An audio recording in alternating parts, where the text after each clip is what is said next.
Bonjour à tous, bienvenue sur Delta FM en compagnie de Bernard Christian qui est candidat à Wormhout. Monsieur Christian, bonjour. Bonjour Delta FM, bonjour Journal des Flandres. Et le Phare Dunkerquois, Et le Phare puisqu'en Dunkerquois. effet, toujours en notre compagnie, un membre de la rédaction, et aujourd'hui c'est Virginie Varlet. Bonjour Virginie. Bonjour Florence. Alors, Wormhout, à l'honneur dans cette émission Un quart d'heure avec. Bernard Christian, vous êtes candidat, vous êtes adjoint au sport et vous êtes en gros le dauphin du maire sortant qui ne souhaite pas se représenter. Vous avez accepté facilement? Oui, d'abord je voudrais présenter tous mes voeux à tous les auditeurs de Delta FM, comme on dit qu'il y a tout le mois de janvier pour faire ça. Donc revenons-en, effectivement, l'élément déclencheur, ça a été une déclaration de M. Kerkhove au mois de juin, qui hésitait entre partir, pas partir, et il n'avait pas de postulant. Donc ça m'a fait un petit peu réfléchir. J'ai dit, je suis Wormhoutois comme lui de naissance, donc pourquoi pas m'investir dans ma ville que j'adore, où j'y suis né et où j'ai énormément d'attaches. Donc il a fallu convaincre d'abord mon épouse, et puis après j'en ai parlé à M. Kerkhove. C'est voilà. Toujours la première chose à faire, hein, je convaincre pense, la famille. Ça n'a pas été fait, c'est des choses pas faciles, mais bon, parce que l'engagement de maire c'est quelque chose de très prenant. Et la vie familiale, forcément, elle en prend un coup. Mais j'avais envie de faire ça, je me sens motivé et je me sens les capacités de le faire. Virginie Varlet. Vous mettez souvent en avant le fait que vous soyez né à Wormhout, que votre papa était secrétaire général de mairie. Est-ce que pour vous c'est important? Est-ce que ça peut constituer un atout, selon vous? Oui, pour moi c'est un atout. Je connais beaucoup de gens me connaissent également mon franc-parler. Quand c'est blanc, c'est blanc, c'est noir, c'est noir. Et je pense que c'est un atout vis-à-vis de tous ces Wormhoutois que je connais parce qu'ils sont natifs de Wormhout, des anciens, mais également en tant qu'adjoint au sport. Maintenant, je connais énormément la nouvelle population de Wormhout et de par sa participation dans toutes les associations. Parce que vous êtes également très impliqué dans la vie associative. Oui, j'ai été impliqué dans la vie associative, j'ai fait de la musique, j'ai fait du tir à l'arc, je suis encore président depuis 20 ans, ça fait 45 ans que j'en pratique. J'ai fait du football, j'ai fait de la boule flamande, j'ai fait du cyclo, et maintenant en tant qu'adjoint au sport, je côtoie toutes les nouvelles associations qui se créent au fil des années à Wormhout, qui est une petite ville très agréable. Alors, vous êtes le dauphin de René Kerkhove, qui j'imagine sera quand même à vos côtés pendant cette campagne, mais vous allez porter un bilan qu'il va falloir défendre, un bilan qui est, on dit généralement, c'est le bilan du maire, du maire sortant, là il est sur votre épaule. Quel bilan, justement, vous en tirez? S'il y avait quelques éléments de satisfaction, selon vous? Les éléments de satisfaction, c'est que Wormhout est une ville enviée. Enviée. C'est-à-dire que j'ai encore fait l'expérience dimanche, en faisant un tour à vélo, je suis tombé sur une personne qui construisait sa maison, qui retapait sa maison. Et la première chose que je lui ai posée, j'ai dit, pourquoi vous venez à Wormhout? Il m'a dit, à cause du cadre de vie, et il y a tout à Wormhout. Donc le cadre de vie, on va continuer à le défendre. Nous sommes les pionniers de tout ce qu'on appelle la gestion différenciée au niveau des espaces verts. Et nous avons une dynamique commerciale à Wormhout très importante qui s'appelle le Zénith. Même les commerçants qui ne font pas partie des Zéniths ont également cette dynamique. Il y a tous les commerces. Nous avons également à Wormhout un atout géographique qui est la proximité de la 25.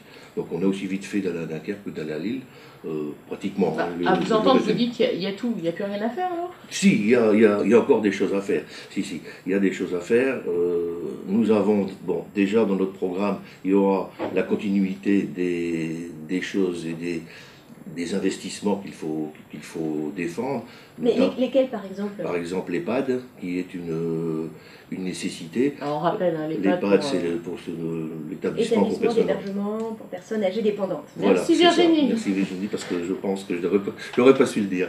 Moi non plus. Donc l'EHPAD, qui est donc un ancien foyer logement, qui a été transformé en EHPAD, donc les conditions de travail ne sont plus les mêmes. Donc il faut moderniser, augmenter le nombre de lits. C'est un dossier difficile parce qu'on favorise plutôt le maintien à domicile que ces établissements-là. Oui, c'est le paradoxe en fin de compte, parce que c'est vrai, on va dire, dans l'air du temps, c'est plus donner des moyens pour rester à la maison, et vous êtes plus dans cette dans ce besoin de développer de nouveaux services à Oui, Wormwood. mais moi je pense c'est que le maintien à domicile a des limites. Et on pourra pas, on peut maintenir des gens à domicile jusqu'à s'il y a un certain handicap. Après, c'est plus Donc il faut possible. trouver des structures, quoi Donc, il qu'il faut en soit, il trouver faut des qu'elles structures, existent. donc ces structures-là seront nécessaires. C'est un dossier qui a été refusé une paire de fois, mais monsieur Kerkhove, monsieur Valois et madame Gendrin, qui est la directrice, sont allés le défendre. Et il y a des retours positifs de ce côté-là. Bernard Christian, donc notre invité, vous êtes candidat à Wormwood, maire adjoint, et vous briguez la place du maire qui ne veut pas se représenter. Wormwood, c'est un peu une ville à la campagne. Comment on arrive à justement trouver sa place entre, on va dire, entre le littoral et la Flandre? Ben, c'est effectivement le slogan qu'avait M. Kerkhove, hein, une petite ville à la campagne. Et comment on peut s'y retrouver? Ça, c'est une bonne question. Parce qu'effectivement, il y a tout ce qu'il faut à Wormwood, donc les gens n'ont pas besoin d'aller soit sur le Dunkerquois, soit sur du côté Hasbrook, parce que géographiquement, on se trouve entre Dunkerque et Hasbrook, et il y a toutes les activités possibles à Wormwood. Mais selon vous, il y a un besoin quand même d'aller taper à la porte ou de rester. Oui. Le but, c'est quand même de ne pas rester isolé, de ne pas rester au milieu. Non. Isolé dans le sens où Non, d'avoir ce relationnel entre de grandes agglomérations, je pense que c'est quand même important pour une commune. Oui, c'est important d'ailleurs au niveau de l'intercommunalité, au niveau du chef-lieu de canton que va devenir Wormwood, si c'est voté, ce sera très important. Wormwood va venir quand même très important, il y aura des enjeux très importants à ce niveau-là. C'est vrai que nous sommes entre les deux structures, mais il faudra s'y attacher. Il faudra jouer la carte de l'intercommunalité, bien que nous ayons voté massivement contre à Wormwood. Mais justement, comment vous comptez, vous, représenter votre ville et les intérêts de votre ville dans cette nouvelle intercommunalité? Où il y a beaucoup de monde. Où il y a énormément de monde. Il y a énormément de monde. Il y en aura un peu moins que la fois dernière, mais donc il y aura 71 membres, et dont 6 de Wormwood, donc je pense qu'on aura une voix quand même prépondérante à Wormwood. Wormwood, comme je le disais tout à l'heure, sera quand même la ville la plus grande. Et à Wormwood, il y aura tous les centres techniques, hein, tout ce qui est bâtiment, voirie, ça va se situer à Wormwood. Pour défendre les intérêts de Wormwood, il faudra être présent. Il faudra être sur tous les dossiers, se battre sur tous les dossiers, se battre sur les dossiers de voirie, se battre sur les dossiers de bâtiment, et puis également se battre sur d'autres dossiers comme la jeunesse, comme le social, qui va se trouver côté Anscott, ou bien la jeunesse côté école. Bernard Christian, Wormwood, vous l'avez dit, il y a tout, hein, si on fait un petit bilan de ce que vous dites, il y a tout. Durant les 6 dernières années, il y a aussi eu plus d'habitants, il y a eu aussi plus de logements. Mais ce qu'attendent aussi les gens, c'est d'avoir de l'emploi. Et si on aime bien habiter à Wormwood, tant qu'à faire, on aimerait bien aussi y travailler. Comment on fait là, pour le coup, pour avoir l'ambition d'attirer, parce qu'il y a aussi du terrain disponible, d'attirer des entreprises, en sachant, et on va quand même en parler, que Wormwood a vécu ces derniers mois la fermeture d'Europerf, 85 salariés qui sont retrouvés sur le carreau. Ça a été un coup dur pour la commune. Oui, tout à fait. Alors, Wormwood est quand même, on voit effectivement quand on rentre dans Wormwood beaucoup de lotissements. Hein, il doit y avoir 10 ou 12 lotissements qui sont en cours de construction. Mais la population de Wormwood n'a pas grandi à ce point-là. Bon, j'ai regardé les statistiques, la population de Wormwood a augmenté de 4% depuis 2006. Donc 4%, c'est pas beaucoup, ça fait 0,5 par an. Par contre, la population a changé. La population est beaucoup plus jeune, et c'est dans ce sens-là que nous devons prendre en considération. Ça veut dire qu'il faut adapter les services, les animations, voilà, en fonction de cette nouvelle population? Oui, tout à fait. Il faut s'adapter au niveau de cette nouvelle population. On sent que les gens veulent communiquer beaucoup plus, ont besoin beaucoup plus d'activités, changer un peu notre mode, par exemple, de festivité. Mais ça passe par quoi, justement, alors? Que faire? Qu'est-ce que vous allez proposer? Qu'est-ce qu'on va proposer? On va proposer quelque chose qui n'existe pas trop maintenant, c'est une meilleure approche, aller vers les gens, aller vers les comités de quartier, en faire des comités de quartier, écouter les gens et faire des conférences, par exemple, sur lotissement par lotissement, écouter ce que les gens proposent et essayer que ce soit plus festif au niveau des quartiers, et que ces quartiers viennent au niveau du centre-ville et ne pas faire de Wormhout une ville dortoir, c'est ce que je ne voudrais pas. C'est un peu à l'image de ce que fait l'amicale du Bocage alors?